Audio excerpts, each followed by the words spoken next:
because there was such a pollution issue here in Christchurch that they weren't allowed to have fireplaces.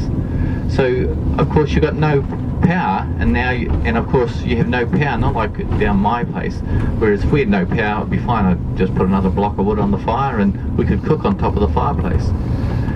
Up here people had been encouraged to get away from it, and so they did, and they were reliant on electricity to heat their homes, and of course the earthquake had cleaned the electricity up, so a lot of people didn't have electricity.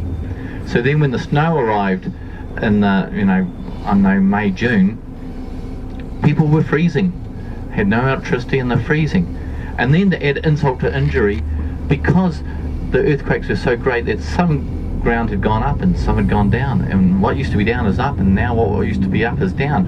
So the stormwater, should there be a heavy rainfall, wasn't working properly because it had all altered. And next thing, houses had been repaired, and there was a large rainstorm came through here, and people had a foot of water through their house. And that was fine, they cleaned that up, and then we had another rainstorm and they got another foot of water through the house. So some people actually went through 11,000 shakes, 2 major earthquakes, a snowstorm and 2 floods, all in a 12-month period. It's just, as one person said, it's just enough to make you want to move out, and they did. They did. They just said, I just can't do this anymore. Has there been anything since? Has there been anything since as in a quake? Yeah, we had a tragedy. Yeah, any other? No.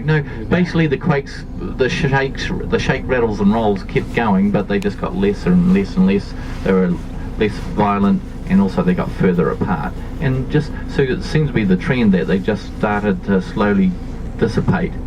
And until, one of my friends says one day you wake up and realise, you haven't felt a shake for a week. Gee, that's nice.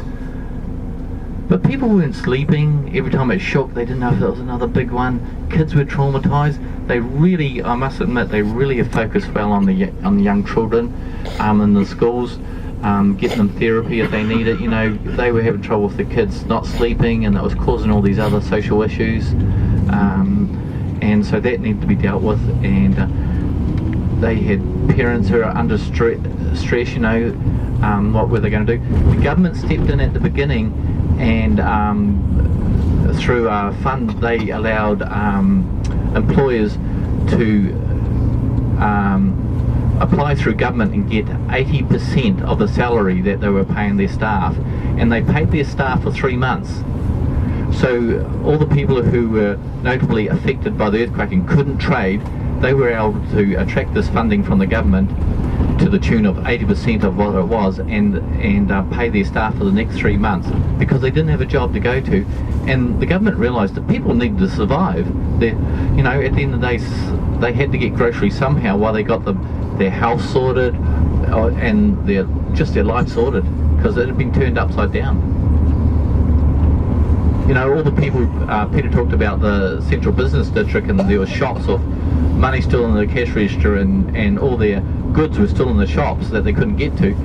Well, I had a cousin here, she had a car she hadn't seen for 3 months, because it was in a car park here. When she got the car back, it not only had half an inch of dirt on it, but also it had the roof pushed down from something falling on it. So, okay, now I've got my car back, what am I going to do with it?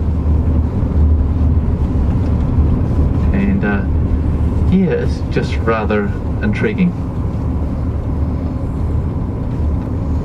So this is a Hornby area of Christchurch, and this area wasn't too badly affected with the earthquake. It was quite good out here, and that's why people probably came out here and bought houses and Rolliston, because this area actually survived quite nicely compared to other areas.